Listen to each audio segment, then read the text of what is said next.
I was born on a chilly June morning in 1971, right in the heart of a small town called Ashbourne in Derbyshire, England.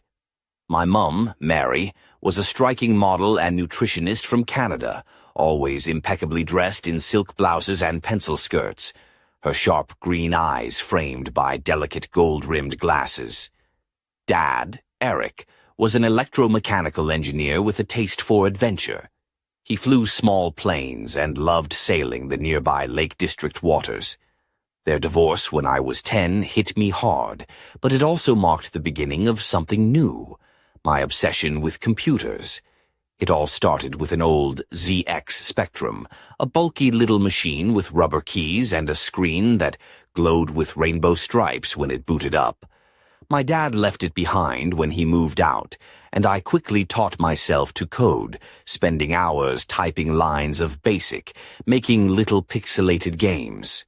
By the time I was 12, I had made my first sale, a simple space shooter called Star Blaster. I sent the code to a local computer magazine and was thrilled to receive $350 for it. Not bad for a kid who still struggled to tie his shoelaces properly. When I was 17, I packed my bags and headed to Canada. It was more than just a change of scenery. I wanted to escape the looming conscription in England and chase bigger dreams. Landing in Toronto, I enrolled at Queen's University, feeling both lost and excited in this new, sprawling city.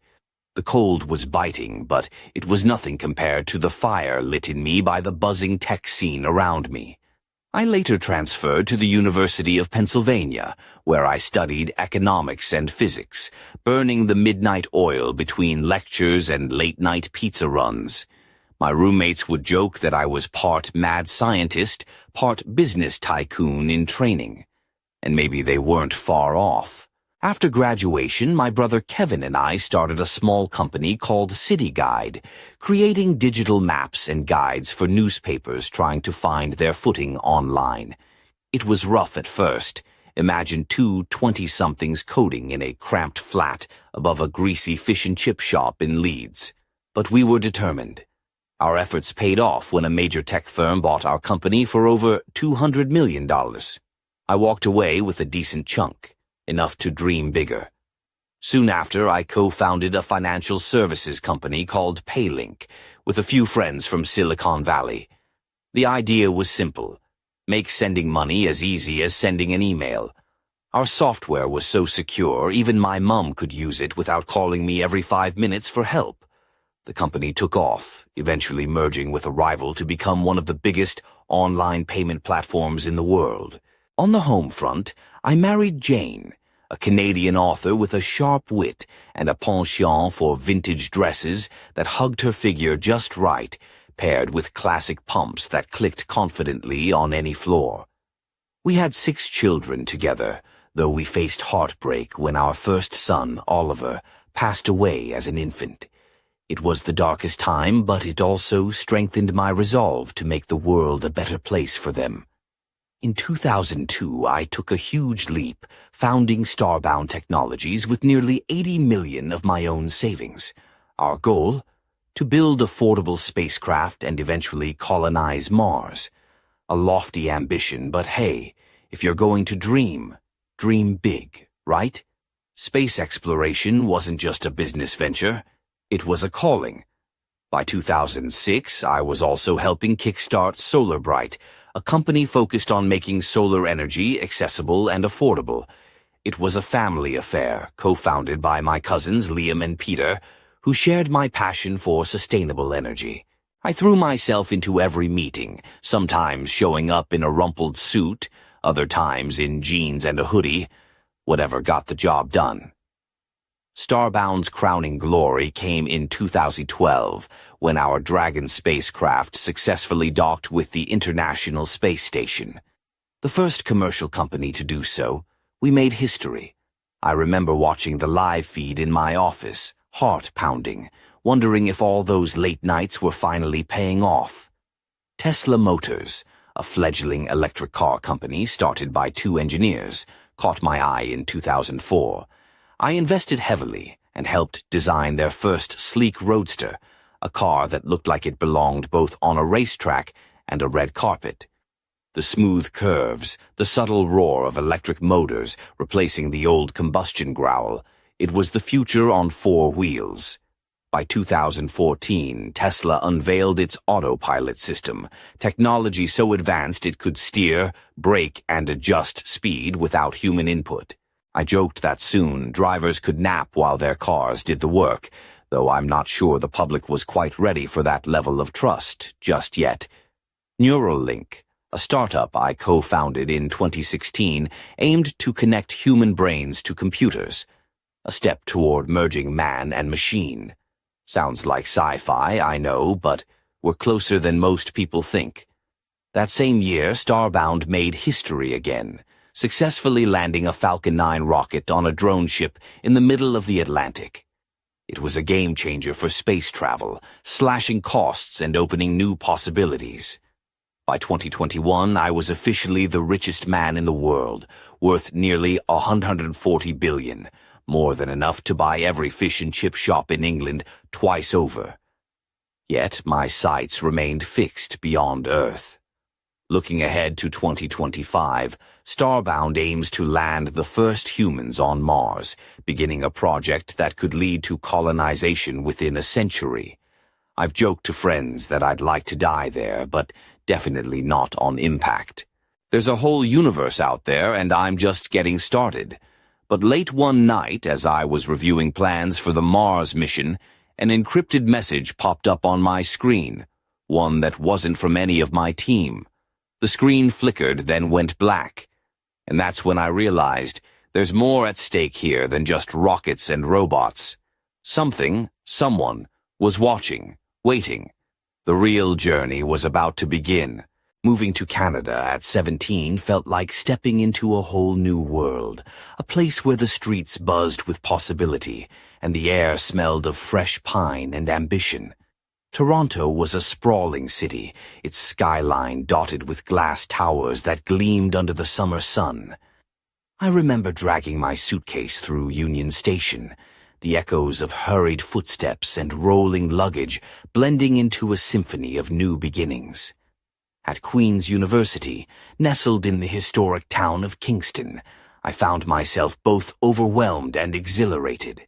The campus was a mix of red brick buildings and sprawling green lawns, where students lounged between classes, textbooks balanced precariously on knees. I threw myself into my studies, my mind hungry for knowledge, especially in economics and physics. My dorm room was a chaotic mess of textbooks, circuit boards, and empty takeout boxes, my attempt at fuel for those late-night coding marathons. It was during those early university days that I met Jane, tall, with fiery red hair cascading in waves down her back, always dressed in vintage floral dresses that hinted at a rebellious charm. She had a sparkle in her eyes that made it hard not to smile whenever she was near. Our first date was at a quirky little cafe in downtown Kingston, where she wore bright red lipstick and a delicate silver necklace that caught the light every time she laughed. I tried to impress her with tales of my programming exploits, but she just shook her head, amused by my nerdy enthusiasm. We were both dreamers, though in different ways. Jane's words flowed like poetry, while I was obsessed with algorithms and the next big breakthrough. Together we made an odd but perfect pair, like fish and chips, classic and comforting, but with a bit of unexpected zest. Meanwhile, my passion for computers grew. I spent endless hours in the university's computer lab, often the last to leave, fingers flying over keyboards as I coded simple games and experimented with software that could change how people used the internet. I wasn't just a student. I was a builder of worlds, a modern-day wizard conjuring digital magic from lines of code. One chilly autumn evening, I remember sitting in my cramped dorm room, the orange glow of streetlights filtering through the curtains. I was hunched over an old ZX Spectrum, trying to perfect a game I'd been working on. The screen flickered as I typed in the final lines of code, and when the game finally ran without crashing, I felt an electric thrill, a mixture of accomplishment and the insatiable hunger for more. That moment marked the beginning of my first real success. I reached out to a local computing magazine, sending them the code for my game, Star Blaster. To my surprise, they accepted it. The $350 they paid me wasn't much, but to a teenager who once dreamed of escaping his small town, it felt like a fortune. But life wasn't just about coding and university. I was also learning to navigate the complexities of family, love, and loss. My parents' divorce had left a quiet ache, but Jane's steady presence was a balm. Yet the world outside was changing fast. The internet was blossoming, and with it, the possibilities for someone like me seemed endless. I often joked with Jane that I was like a digital cowboy, riding the wild frontier of technology, armed with nothing but a keyboard and a stubborn streak. She'd roll her eyes, but admit, with a smirk, that she loved my crazy ideas. Little did I know those crazy ideas would soon lead us down a path none of us could have imagined, one filled with triumphs, heartbreaks, and secrets lurking just beneath the surface. And just when I thought I was ready for anything, a message appeared on my screen late one night, cryptic, mysterious, and utterly chilling. It was a warning, though from whom I couldn't tell. The screen blinked once, twice, then went black. That was when I realized my journey was no longer just about technology or dreams. Something far darker was unfolding, and I was right at the heart of it. After that eerie blackout, I couldn't shake the feeling that someone, or something, was watching me. I double-checked my computer's security, ran every scan and firewall update I knew, but nothing out of the ordinary showed up. Still, the message haunted me. A string of numbers and letters that made no sense, followed by a chilling phrase, "The stars aren't what they seem." I tried to laugh it off, telling Jane over dinner that I was probably just burnt out from non-stop work. She looked at me over the rim of her wine glass, her emerald eyes sharp and concerned. "You're not imagining things, are you?" she asked softly. "Probably just a glitch," I replied, forcing a grin, but even I wasn't convinced. That night, sleep was elusive. The quiet hum of the laptop felt louder than ever, and every creak in the old house set my nerves on edge. I kept picturing shadowy figures lurking in the corners of my vision, vanishing when I blinked. Maybe too many late nights and too much caffeine. But the next morning brought no relief. My phone buzzed with an unknown number sending a single text. "Trust no one. The launch is compromised." I stared at the screen, heart pounding. The launch? That had to be the upcoming starbound test flight, the one that was supposed to prove we could land a rocket on a moving platform at sea. Months of work, millions invested, and now this threat. I called my head of security, Mark, a burly guy with a no-nonsense attitude and a penchant for old rock-and-roll t-shirts. "We need to tighten everything down. No leaks, no mistakes," I said, trying to keep my voice steady. Mark nodded grimly. "Already on it, but you need to be careful. Whoever's behind this knows more than we thought." As the days passed, strange things started happening. Files disappeared from the company's servers, critical data was corrupted, and there were whispers among the engineers about sabotage. I caught myself glancing over my shoulder during meetings, wondering who I could really trust. Meanwhile, Jane was juggling her writing career and motherhood with remarkable grace. She'd wear those elegant wrap dresses that hugged her curves just right, paired with subtle pearl earrings that caught the light when she laughed. She was my anchor amid the chaos, though I could see the worry etched beneath her composed exterior. One evening, while reviewing launch protocols, a new message popped up on my screen, this time accompanied by a live video feed. A masked figure appeared, voice distorted by a modulator. "If you proceed, you risk more than your dream," the figure warned. "Stop the launch, or face consequences that will ripple across the stars." Before I could respond, the screen went dead. I slammed my fist on the desk, frustration boiling over. Who were these people? What did they want? And why go to such lengths to stop us? Determined not to be intimidated, I called an emergency meeting with my closest allies, Kevin, my brother and business partner, Liam and Peter, my cousins from Solar Bright, and Sarah, my lead engineer, whose sharp mind and quick wit had saved us more times than I could count. As we gathered in the dimly lit conference room, I laid out the threats and the strange messages. Kevin, always the pragmatist, rubbed his chin thoughtfully. Sounds like someone's scared of what we're about to do. Maybe there's something in the technology they don't want us to uncover. Sarah, adjusting her sleek black glasses, nodded. Or maybe it's more than just technology.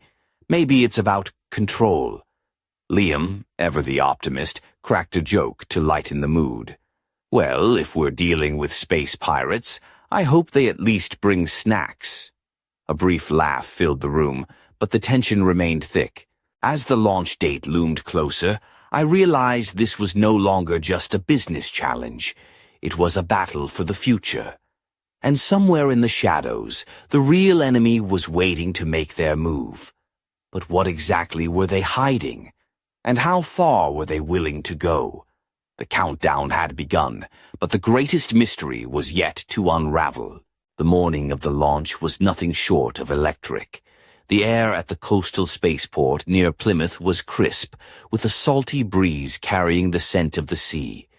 Rows of engineers and technicians bustled about, their faces a mix of nerves and excitement.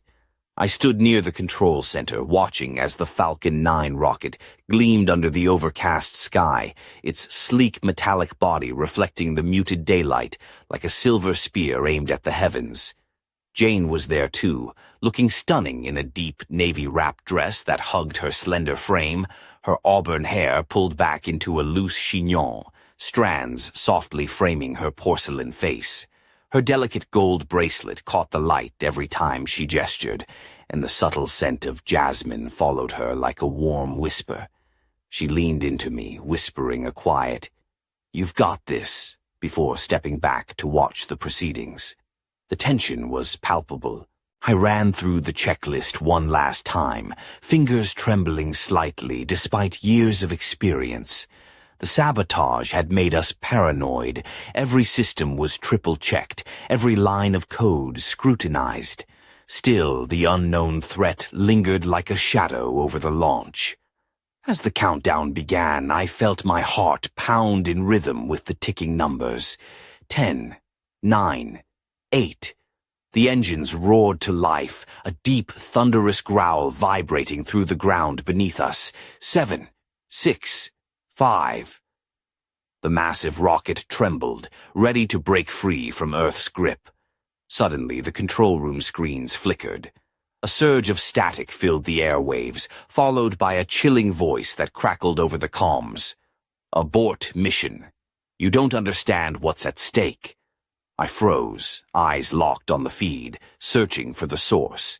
But instead of the usual reassuring faces of my team, the screen flickered to distorted, shadowy images, unidentifiable shapes moving with sinister intent. "Who is this?" I demanded, voice steady despite the adrenaline coursing through me. No answer. The countdown continued, but the warning gnawed at me. Was this a hacker, a rival company, or something more, unexplainable? Then, out of nowhere, the rocket shuddered violently. Alarms blared, and red lights flooded the control room. Sarah's voice cut through the chaos, sharp and commanding. "We've got a critical systems failure. Someone's sabotaging the fuel valves." Panic surged, but training kicked in. The team scrambled to isolate the fault, fingers flying over keyboards, eyes scanning streams of data. I could feel Jane's hand squeeze mine, a brief anchor amid the storm. Minutes felt like hours. The rocket, once poised to soar, now seemed trapped by invisible hands. Finally, with a Herculean effort, Sarah reported, "We've regained control, systems stabilizing." A collective sigh filled the room.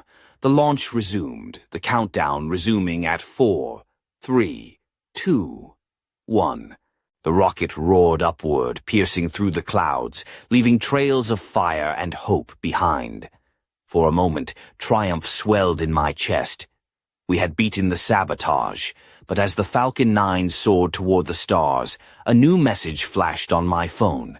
A simple text. This is only the beginning. The stars hide secrets darker than you imagine. I looked up, eyes following the rocket's fiery ascent, and couldn't help but wonder. What secrets awaited us beyond the sky, and who was willing to kill to keep them hidden?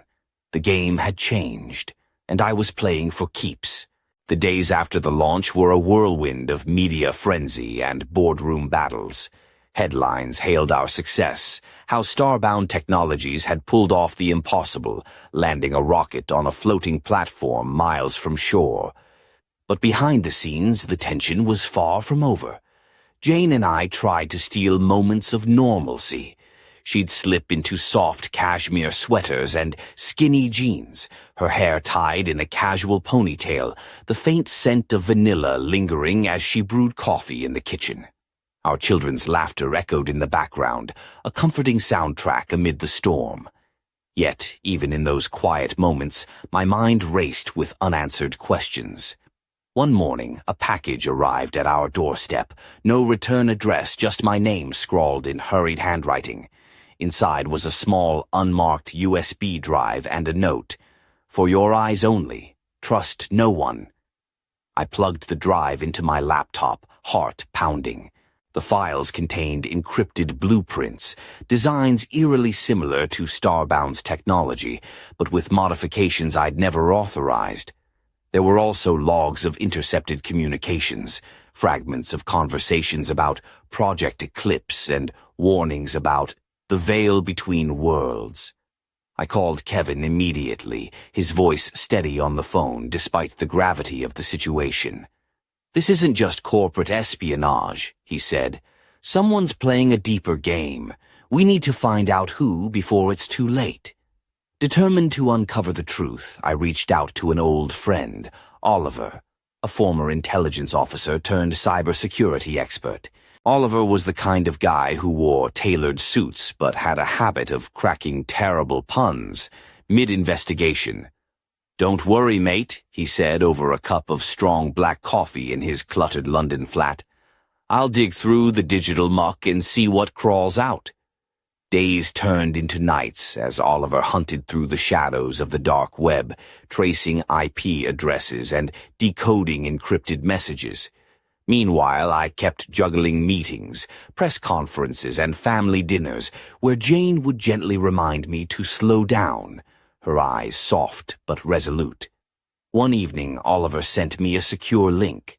What I saw made my blood run cold. Footage of an unidentified spacecraft, sleek and silent, hovering just beyond our atmosphere. The images were grainy but unmistakable. This was no Earth-made vessel. Project Eclipse, Oliver explained, is a covert program studying extraterrestrial tech, and someone's been leaking information to unknown parties. I leaned back in my chair, the weight of it all pressing down like the gravity we were trying to escape. That night, Jane surprised me by slipping into a silky, midnight blue dress with a subtle shimmer, her necklace, a delicate silver chain with a star pendant, catching the dim light. She poured 2 glasses of wine, and as we sat together, I realized this wasn't just about rockets or money. It was about secrets that spanned the cosmos and dangers that no one was prepared for. As we clinked glasses, my phone buzzed again, a text from an unknown number. "They're closer than you think. Watch the skies." Outside, the night was calm, stars twinkling innocently. But I knew better now. The universe was far more mysterious and perilous than I had ever imagined, and the real journey was just beginning. The following week, the quiet town of Ashbourne felt strangely charged, as if the very air held its breath.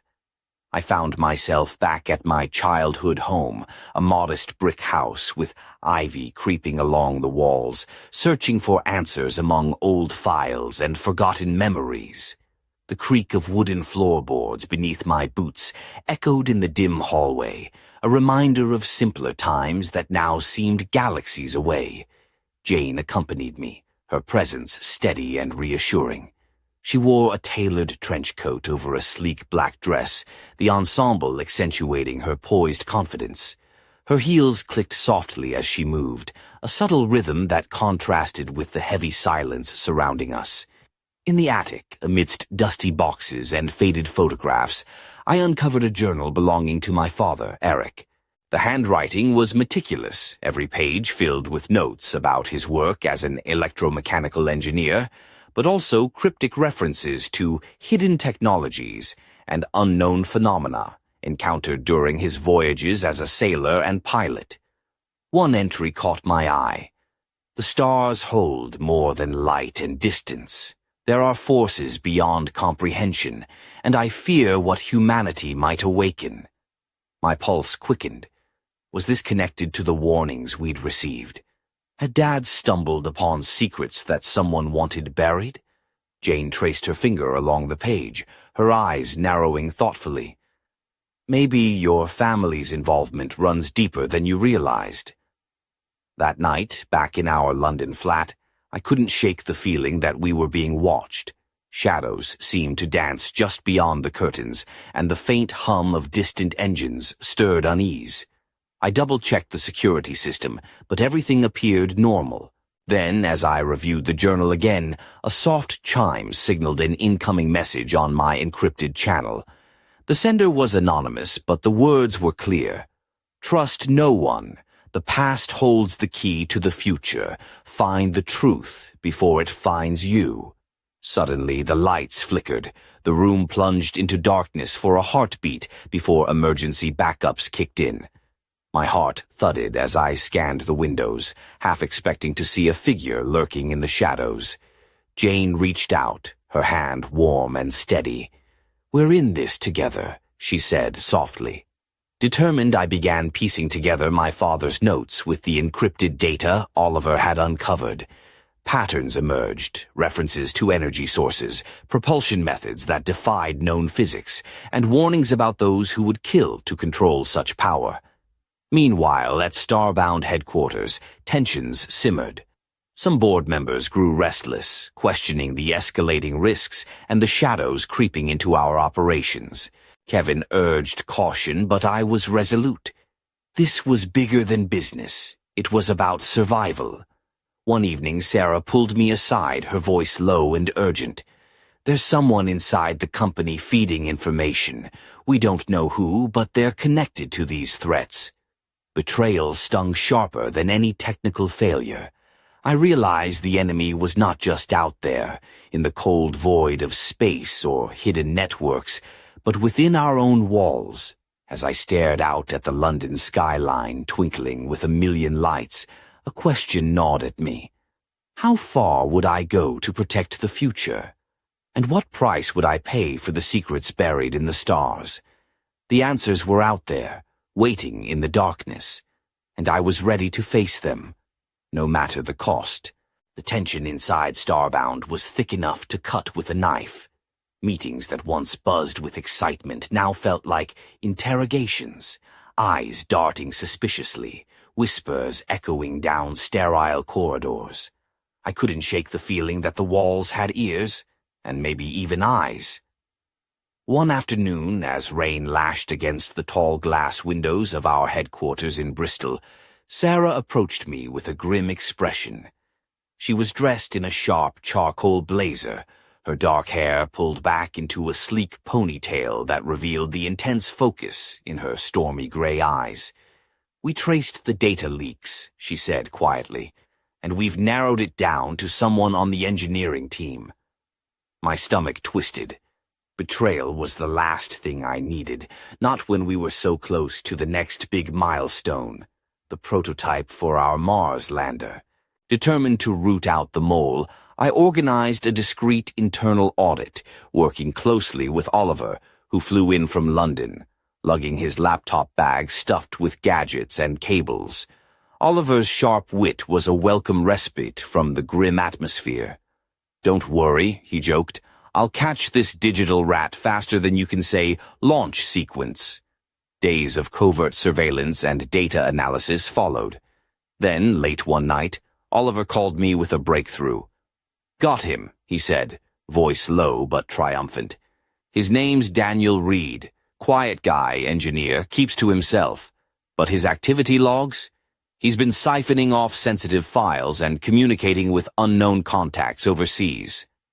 The revelation hit hard. Daniel had been with the company for years, trusted and well-liked, a ghost in our midst. I arranged a private meeting. Daniel arrived punctually, dressed in a rumpled shirt and jeans, his dark hair falling into his eyes. There was a nervous energy about him, like a cornered fox.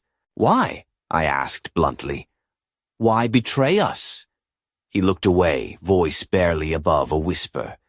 "You don't understand what you're dealing with. There are forces beyond your control. I'm trying to protect you."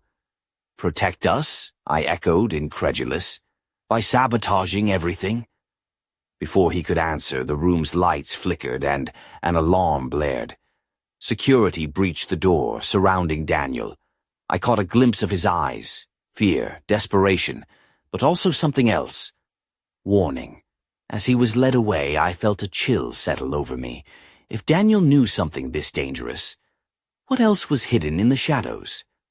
That night, Jane met me at a quiet pub near the harbor, dressed casually in a soft cashmere sweater and dark jeans, her hair loose and wild from the wind. Over pints of bitter, she listened as I laid bare the day's events. "Trust no one," she murmured, echoing the warnings that had become our mantra. "But remember, you have people who believe in you." Her words grounded me, but the weight of the unknown pressed relentlessly. Back at the office, I pored over my father's journal once more, searching for clues. Among the pages was a sketch, an intricate diagram of a device that looked eerily like the neural implants my team had been experimenting with. Could it be that the technology my father hinted at was connected to Neuralink, the startup I'd co-founded to merge human minds with machines? The thought sent a shiver down my spine. Were we unknowingly opening doors best left closed? As midnight approached, my phone buzzed with a new message, a simple phrase glowing on the screen. "The veil is lifting." Outside, the storm raged, lightning splitting the sky. Inside, I realized the real storm was just beginning. The storm outside mirrored the turmoil inside my mind as I sat alone in my study, the dim glow of a single desk lamp casting long shadows over scattered papers and flickering screens. Jane had called it an early night, exhausted from the constant strain, but I couldn't rest, not with "the veil is lifting" etched into my thoughts like a cryptic prophecy. I poured myself a stiff whiskey, the amber liquid catching the light as I swirled it in my glass. The warmth was a small comfort against the chill creeping through the room. I pulled up the files from Neuralink, reviewing the latest data on their neural implants, devices designed to interface directly with the human brain, promising to revolutionize medicine and communication. But what if they were more than that? What if they held the key to something far darker? My phone buzzed again, a secure message from Oliver. "Meet me at the old observatory in Dartmoor. Urgent." Dartmoor was a wild, windswept moorland, cloaked in mist and legend. The observatory, long abandoned, stood like a sentinel among the rugged hills, a perfect place for secrets to hide. I grabbed my coat and headed out, the night air biting as I drove through twisting country lanes. When I arrived, Oliver was already waiting, his face drawn and serious beneath the brim of his worn leather jacket. "Got something," he said, leading me inside. The observatory's dome was cracked, moonlight spilling through like spilled silver onto dusty instruments. Oliver pulled up a series of encrypted transmissions intercepted from unknown sources. "These signals, they're not from any satellite or agency we know. They're coming from deep space, but the patterns, they're artificial." I frowned. "You're saying someone out there is trying to communicate?" "More than that," Oliver replied. It's like a beacon, and it's synced with the neural implants. My mind raced. Could the devices we'd developed be tapping into something beyond human technology? Were we unwittingly opening a channel to an alien intelligence? A sudden noise made us both pause, a metallic creak from the shadows. I reached for my phone's flashlight, sweeping the beam across the room. For a moment, the light caught a figure darting outside the broken window. "Someone's here," Oliver whispered. We rushed outside, but the moor was empty except for swirling fog and the distant howl of wind. A chill slid down my spine. Back in the car, my phone buzzed again. This time the message was a photo, an image of Jane, standing in our living room, her expression unreadable, eyes reflecting something I hadn't seen before. The caption read, "She's involved."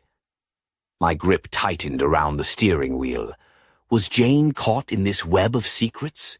Or was someone trying to turn me against the one person I trusted most? As the car's engine hummed, I realized the lines between friend and foe, truth and deception, were blurring faster than ever.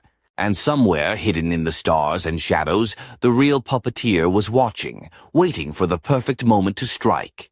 The next morning, the weight of the previous night's revelations pressed down on me like a lead blanket. I couldn't shake the image of Jane's photo, that haunting message accusing her involvement. My mind raced with doubts and fears, but I pushed them aside. Jane was the one constant in this chaos. I had to believe in her. I found her in the sunlit kitchen, dressed casually in a soft cream blouse and dark jeans, her hair loosely tied back. The faint scent of lavender filled the air as she sipped her morning tea, unaware of the storm brewing in my thoughts. "Jane," I began carefully, "last night, I got a message. It showed a photo of you. It said you're involved." Her eyes widened, shock and hurt flashing across her delicate features. "What? That's ridiculous," she said firmly, standing to face me. "You know me better than that." "I want to believe you," I said, voice tight. "But someone's trying to turn us against each other. We need to be honest. Have you noticed anything strange? Anything at all?" She hesitated, then nodded slowly. "There have been odd phone calls, strange emails, and last week I found a note slipped under my door. It said to stay away from your work." My heart pounded. Someone was targeting us both. Determined to protect her, I arranged for discreet security around the house and office. Jane adapted quickly, her usual grace now tinged with steel. She started wearing tailored leather jackets and boots, a subtle rebellion against the threats closing in. Meanwhile, Oliver uncovered more, encrypted messages tied to a shadowy group known only as the Veil. Their motives were unclear, but their reach was vast, infiltrating governments, corporations, and even scientific communities. One evening, Sarah called urgently. "We've detected unauthorized access to Neuralink's mainframe. Someone's trying to activate the implants remotely." The implications were terrifying. If Neuralink's devices could be controlled from afar, minds could be manipulated, free will compromised. I convened an emergency meeting. The room was tense. Engineers and executives exchanged worried glances. Liam cracked a nervous smile. "Well, if they want to control our brains, they'll have to deal with mine first. I'm already a bit of a control freak." The humor was thin, but it broke the tension. As we worked to secure the system, I found myself drawn deeper into the mystery. The more I learned, the clearer it became. This wasn't just about technology or corporate espionage. It was about power on a scale humanity had never faced. Late one night, while reviewing data, I received a final message on my encrypted line, a challenge. "Meet me at Stonehenge, midnight. Come alone." The ancient stones stood silhouetted against the moonlit sky, a place steeped in mystery and legend. I knew this meeting could change everything. With Jane's hesitant blessing, I prepared to face whatever waited in the shadows. The game was no longer just about reaching the stars. It was about surviving the darkness that lurked beneath them. The night air was crisp and electric as I approached Stonehenge, the ancient stones towering like silent sentinels against the ink-black sky.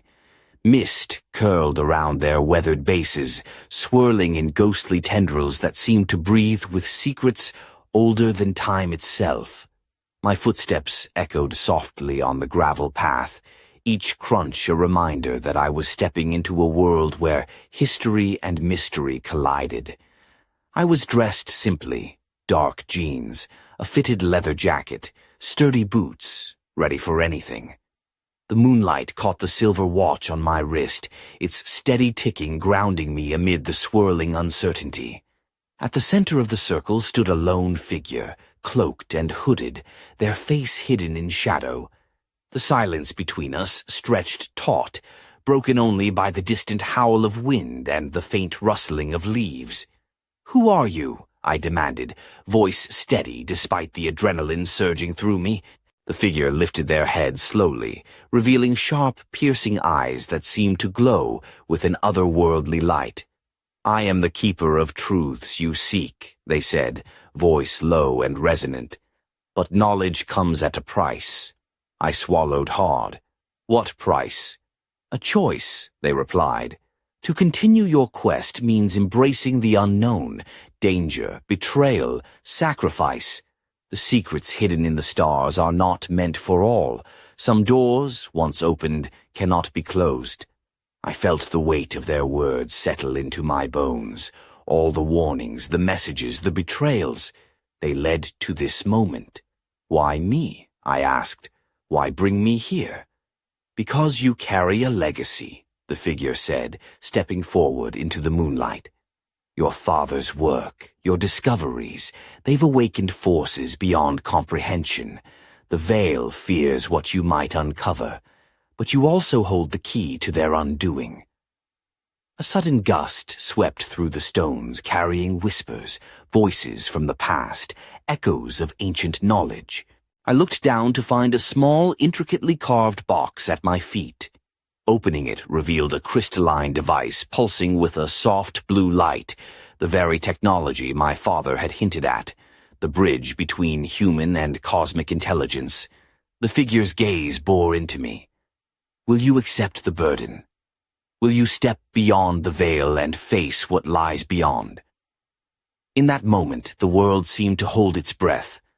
I thought of Jane, of our children, of the future we'd fought so hard to build. "I will," I said, voice steady, resolve hardening like forged steel. The figure nodded, a faint smile touching their lips. "Then prepare yourself. The journey is only beginning." As the first pale light of dawn touched the horizon, I stood among the ancient stones, the weight of destiny settling on my shoulders. The stars no longer felt distant. They were calling, and I had no choice but to answer.